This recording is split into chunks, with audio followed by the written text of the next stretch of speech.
live at Cafe Capri, our latest real estate deal, right, over in Randolph, New Jersey. And, you know, how the deal went, basically how we found the deal, but we had to go through the deal. So first off, hello everyone. You guys already know who we are. So as far as the most deal in Randolph. Also, let us know where you guys are tuning in from. If you're tuning in from whatever city, let us know, right? Yeah, definitely. So, all right, first off, you know, as far as what our deal was in Randolph, we recently wholesaled it to a good buddy of ours. We had it locked up at about... So originally it was going to be a subject to property. We were going to buy the property subject to the existing mortgage. It was a 203K loan that a homeowner had before. Yeah, so he actually purchased it from... it was the REO that he originally purchased it from. And so he was going to... So basically he purchased it with a 203K loan, which is a renovation loan for those that don't know. Hey, ADL, what's up, man? Long time no hear. So basically, you know, he picked it up from the bank, and so it took him roughly about 2 years to get it up to the point where the whole place got sheetrocked and things like that. And basically he had difficulties with his contractor, and you know, they were kind of going back and forth. He originally started out with his dad being the contractor, and then he had a different contractor he utilized because I guess his father was busy at the time or something like that. Yep. He mentioned. And then once that contractor kind of screwed him up as well, then he decided that, you know, he wanted to sell to us. So we went to take a look at it. Again, it was fully sheetrocked. A lot of things were done or quote unquote complete, but it was half complete. Like, for example, the HVAC system wasn't really installed yet, but all the sheetrock was done, so that made no sense. Mm-hmm. Half a good portion of the kitchen was done, but the flooring wasn't. You know, it was just a lot of little things that had a lot of unknowns. Yeah. So, yeah, none of the bathrooms were done. They were already sheetrocked, and for example, the master bathroom, they didn't even put in any provisions for a shower or a bathtub or anything like that. So all the rough-in plumbing wasn't in. A lot of the lighting was already in, and also the permits as well, right? So the way the contractor did it, he got like partial permits. So he got permits just to do, say, like the sheetrocking, and basically the permit said remove sheetrock, install new sheetrock, and install new flooring. So, you know, it's kind of misleading to the building department because he didn't put in anything as far as plumbing and electric, and there's going to be new plumbing and new electric. Yeah, so there's plenty of that in there too. You know, that's how, you know, the renovation portion went, and then as the job went on, the owner had issues with his contractor because now the contractor is really starting to extort him and not doing the job. So he took too much money from the renovation. He did just enough to get the money. The other person that I personally believe is at fault was the HUD consultant. So the owner and the contractor told the HUD consultant that, hey, it's okay to release the funds, right? And now the owner is kind of like, oh, I have $60,000 left of work to do, but I only have $15,000 left. And basically, you know, it allowed we call it the seller, right? It allowed the seller to basically not have enough money to complete the rest of the job. So now he's kind of in a difficult position because, first of all, he didn't have really the money to fix the project, but he's still got like $50,000-$60,000 left to finish. Okay, and so now he's only paying the holding costs. You know, just barely getting by with that, and it's taking him so long. You know, like I said, this project from start to today was almost 2 years. 2 years, yeah. It was close to 2 years. So he bought it basically December of 2018, I believe. Something like that. Right? Yeah, no, but to be honest, it was like a killer deal for him. Like, he bought it at like 190. It was supposed to put in maybe about like 100,000 or so in work, and like it would have sold, you know, somewhere between 450 to 500 all day. Yeah. Unfortunately, it was mismanaged. It wasn't done properly. So then that's where we came in. We were originally gonna buy the property subject to put in the additional $60K or so that he needed in work.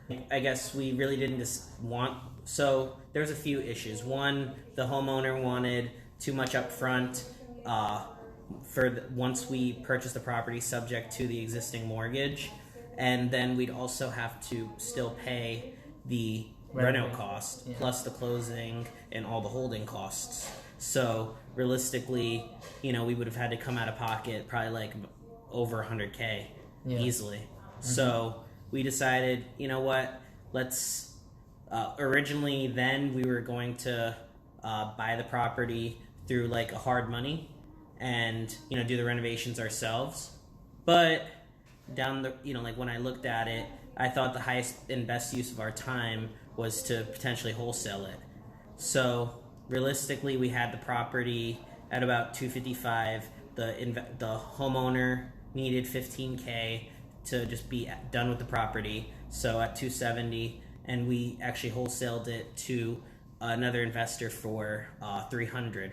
Now, after all expenses, we made about 25K from that wholesale fee, which, you know, isn't a grand slam, but to the average American, that's a great deal. Oh, yeah. So, you know, not trying to knock it or downplay it whatsoever.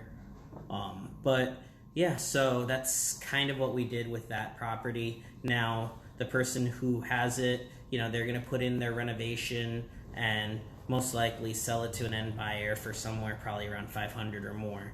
I'm not sure with this market nowadays. Right. Yeah, so there was still, you know, a pretty decent amount of room in there for this, you know, this other investor friend of ours. So he still had a decent amount of room, and especially he does what they call a turnkey style, where, you know, he basically help acquire the property. He finds an end buyer, and then he will, through his company, will do the renovation for this end buyer. And this end buyer can basically kind of like touch it up to what they desire. You pick out things, and, you know, I don't know exactly how his company works, but, you know, that's basically what turnkey means. You know, like they purchase a property and they do whatever they want to the property. So yeah, just want to say hi to all the guys watching. Hey Charles, how are you, buddy? Yeah. So I mean, that kind of just brings us to a question I did get earlier today from Ruel. Shout out to Ruel. I don't know if he's listening or will listen later, but he did ask, as an investor, how do we pay ourselves? So for me, I guess the simple answer is, and you know, I'm sure down the line I'll probably pay myself a little bit differently, but there he is. There's Ruel. Hey, what's up, buddy? So to me, it all depends on if it's a fix and flip or a buy and hold. But typically, I'll just give myself a K1 at the end of the year, showing how much I made from each property, and then, of course, get it, you know, let the accountant do what they have to do. Now, down the line, I'm sure I'll probably just give, you know, like, the payments will go. No, I just actually kind of answered your question, Ruel. But, yeah, down the line, I'm sure I'll probably have it paid to my, you know, my main LLC, and then I'll give myself a salary or something. I know you do something similar for your construction. Right, I do something similar. So I own several businesses. So my main business prior was construction. So my construction company actually pays me a W-2 salary. Not a high salary, but still good enough so that I can go out and get a mortgage for myself and things like that. So that's kind of how I pay myself. So the one big advantage to being an investor is that you get to spend the money first before you pay taxes. So that's the one key difference, right? So where versus like a W-2 earner, where all the taxes get taken out, and then you spend your post-tax dollars. All right, so that's the key difference there. Yeah, I'm not sure. Did we kind of answer your question, Roy? Yes, how we kind of pay ourselves as real estate investors at the moment. Mm-hmm. Besides that, as far as like rental properties, I know, like for example, with myself and Joey, we have a 2-family in Belleville. We really haven't touched a dime of the rental income that's come in from that, but what I think we'll probably do down the line is most likely, pay ourselves quarterly or something, like a certain amount, and then of course that'll be taxed however, an accountant sees fit. Yep. Yeah. So, does anybody watching live, anybody have questions? We can definitely answer your questions. So if you guys want to start throwing some questions our way, but before we get those questions, I guess what we'll also update you guys on what we're doing, actually what we're currently working on. Mm-hmm. So for myself, I'm working on a couple of projects. One, I'm working on my own restaurant over in East Orange, so we're still building out the restaurant. We kind of got a head start, so we're still waiting for permits and things like that. So we're doing everything that does not require a permit. That's one project. Tomorrow I'm starting an office project for a client. So we're going to be renovating 4 bathrooms for the client. I'm also bidding on a bunch of projects as well. A 2-family in Harrison has 3 floors. I'm bidding on a bathroom out in White House Station, big bathroom. I think it was like 17 by 10 bathroom. So I'm bidding on that as far as my construction company is concerned. And we're building our office over in Garfield. So I think a lot of you guys saw the new paint that's outside, the blue. Yeah. So I'm gonna get you guys, whoever asked me for the color, because it was a custom blend, I'm gonna get that color for you guys. All right. What else am I working on? Just finishing up a couple of projects here and there. So nothing crazy right now. Yeah, it's kind of been a lull on my end as well. I just have one 2-family I'm working with, Eric Martinez, also known on Facebook as Eric Justin. Shout out to him. Yep. So with that, we have it fully renovated, but we are waiting for a seasoning to refinance the property, either that or to sell the property. And we also have we're also looking for a tenant to potentially rent it as well. So now the good thing about it, since it is a 2-family and we're paying with hard money, the rent that we get from the downstairs tenant is pretty much paying for a majority of the holding costs for the entire project now. So we have no huge rush. Everything after this would be just cash flow. But it's beautiful. Yeah, so that's just a perk of having a 2-family when you're fix and flipping it. Xing asked, how did you get started? I know Joey used to work at Home Depot. Are you asking Jonathan, Xing? One day he quit his company. I'm curious to know the first step after quitting your day job. How did you get your first investor, or did you use your own money?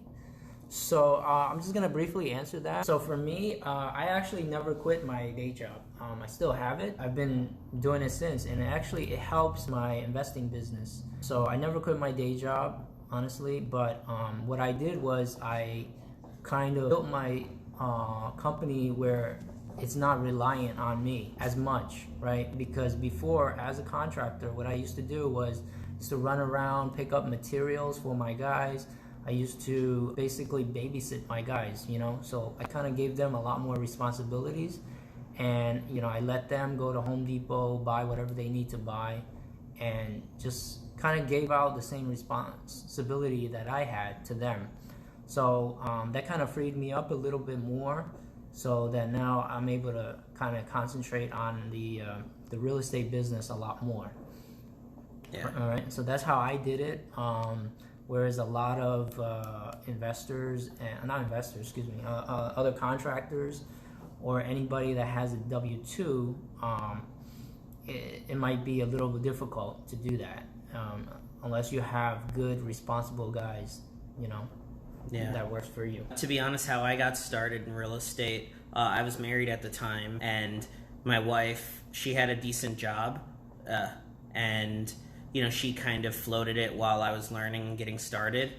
And then fun thing, after I finished my second flip and paid for us to move to California, we broke up and went our separate ways, got a divorce and everything. So realistically, after that was done, I was lucky enough that my ex-wife didn't want the two family that we lived in Irvington. So I didn't have to pay anything as a mortgage because my tenant paid it.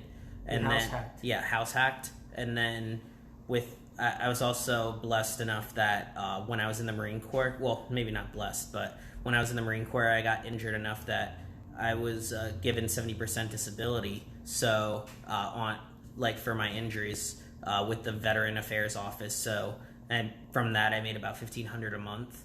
And I basically made that work and paid everything else outside with credit cards and whatnot as I was getting started in real estate. I don't recommend that to too many people unless you're willing to bet that much on yourself. The way I started, I saw it as worst case. I start from square one, have to move back in with my parents or something. And, I'm happy that I actually did what I did. Because crazy enough, after 2 years in real estate, my parents lost their house, and then they are now living in my Irvington house. And there is a happy ending because I actually found them a house that they're going to buy, which is actually in Belleville. Shout out to Matt Marinoff, thank you for that. He did the short sale for it, and so now, and Joey's going to be doing the construction for it. So, of course, they're getting a house that's significantly undervalued, going to have the construction be done, and then it's going to be, they're going to have some equity in the property. So, but basically, come one topic to another, but I kind of lived off credit cards and just made things happen. If I didn't eat out as much, or if I did, I made sure I checked the menu and I bought the cheapest thing out of the group or something like that. So that's kind of what I did. Yeah, you were careful, right? And what you ate, what you spent your money on, basically, right? So that's as a young person, I think that's reasonable to do. I know a lot of people that do that, so but you've come very, very far, because I think what it is that when you have basically you were shown the door and you had no way back, right? Because you didn't have that income when your ex-wife left, and it was either I make real estate work, or I basically become homeless. And that's just for context as well, I could have probably just gotten a job, like in corporate America, because like I have a degree from Columbia. I could have just applied to several, and I'm sure reached out to my network and gotten something. But that was something that after going to school and doing a lot of interviews, I realized that it's not something I really wanted to do. Like, it wasn't, it's kind of like, I wouldn't say prison, but in my belief system, that like I wouldn't want to be stuck to what someone's telling me to do. I mean, it is like 1:30, 2 o'clock in the afternoon here on a Thursday, and like I'm sitting here at this restaurant, just finished a nice meal with one of my best friends and business partners, and we actually just finished eating with several other real estate investors, Eric Martinez, Eddie Lopez, Freddie Nori. Shout out to all of them as well. Yep. And of course, just shout out to Cafe Capri here. Like the owner, he's super humble, great guy. Definitely need to come by here. Yep. Legitimately, like I'm bringing food home for my girlfriend as well because I thought how good this food was. Oh yeah, it was absolutely amazing food. If you want authentic Italian food, this is the place. Yeah. Yeah, it's in East Rutherford, New Jersey, by the way. Yes. So, are there any other questions that you guys might have? We're open books and more than happy to answer it. All right. Well, another thing that we did recently do, or we're working on a partner. The restaurant is called Cafe Capri. It's CAFFE Capri, CAPRI. But as far as what we have going on, we're forming a partnership. We're still in talks with Results Only. Me, Joey, and Mark are going to work with them, John Kim and David Leong, on their platform to help educate soon-to-be real estate investors on what they can do to grow their real estate portfolio, along with also doing a fix and flip. We're going to be doing the fix and flip program for them. So please stay tuned for that. We're definitely excited for that, and everyone is just going to win. So basically end this right now. So I want to thank everybody for watching, and then this will go on the podcast as an episode, and guys, don't forget to subscribe to our podcast. Whoever isn't subscribed yet, we really appreciate that. Thank you for all your support, everybody. Thank you. Once again, you're more than open to reach out to either myself or Joey. We're pretty much open books. Yep. Take care, everyone. Thank you.